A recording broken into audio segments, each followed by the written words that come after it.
Yan, mapagpalang araw sa inyo, mga idol.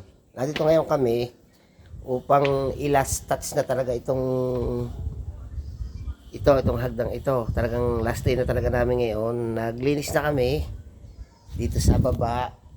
Yan, dyan. Tapos ito, nila-last touch na. Yung pinipilis na, retouch na, pilis. Naggawa ng groto kay Mama Mary na dumihan ng simento.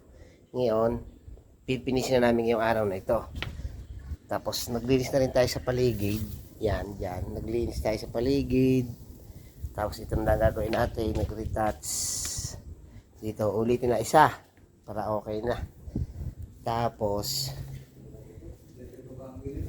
hinakot na namin ng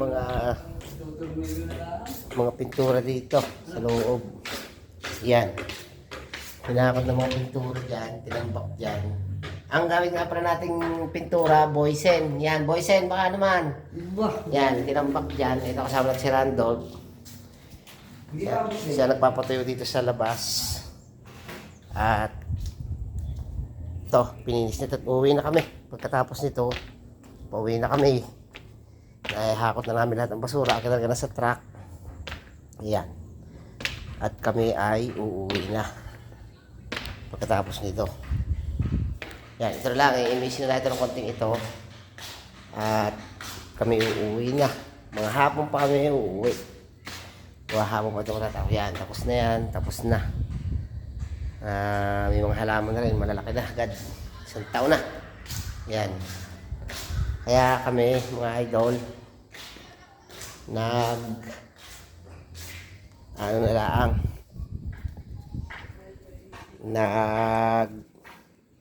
ito na lang ang gagawin namin yan. Saka naglinis-linis.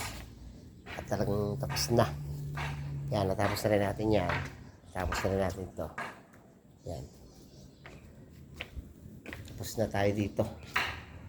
Lilipat naman kami, mga idol, ng project. Lilipat na tayo. May lilipatan kami, pinapalipat kami ni Sir. Hindi ko lang alam kung saan. At magpipintura daw ng labas ng bahay, mga idol. Kaya pero kay Sir JGT pa rin yun, kay Sir JGT. House build architectural services. Yan ang pangalan ng ni Sir JGT. Lilipat kami, baka sa Lunes, doon na kami sa lilipatan. Kaya mga idol, pagpasensyahan nyo na itong ating laging video, dito lang umiikot. At doon naman tayo sa susunod na ating gagawin yun ng ating ibibideo. Yan mga idol. Maraming salamat sa inyo mga idol. Mga idol, pa-subscribe na lang sa aking YouTube channel, kay Ardig's TV. Saka papalo sa aking Facebook page kay Ardig's Digma. Yan, maraming salamat sa inyo mga idol. Ingat tayong lahat mga idol. Salamat.